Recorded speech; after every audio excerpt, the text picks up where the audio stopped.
परी हुआ ब्रह्मांड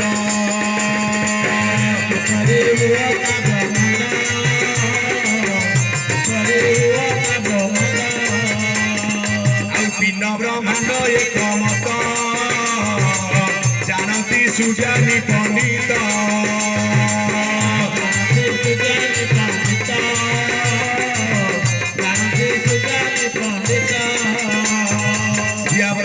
रामचंद्र की कला प्रथम नहीं जदि आज्ञा पिंड कथा को आज्ञा भल भाव लक्ष्य दिंतु एटे पिंड शब्द अर्थ कौन ना स्वयं आज्ञा ब्रह्म ये ब्रह्मांड सृष्टि कौटु ना आज्ञा ब्रह्मरु प्रमाण ना जेते बेले जल स्थल किछि ही नथिला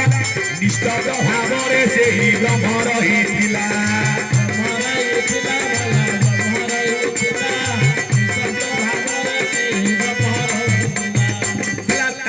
कल्पना जो होइला कपुण निस्तब्ध प्रेम भाव बुलिला से जान महाशून्य रूप को से धारण करिला पिता माता दुई अंक नाम बोलाइला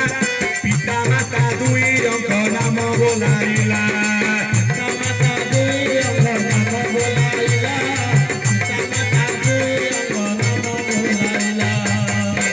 सत इच्छा पूर्ण बोलांदे गवार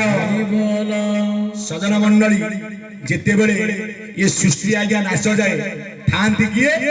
ना एकमात्र आज्ञा ब्रह्म से किए ना निजे आज्ञा परम पुरुष भगवान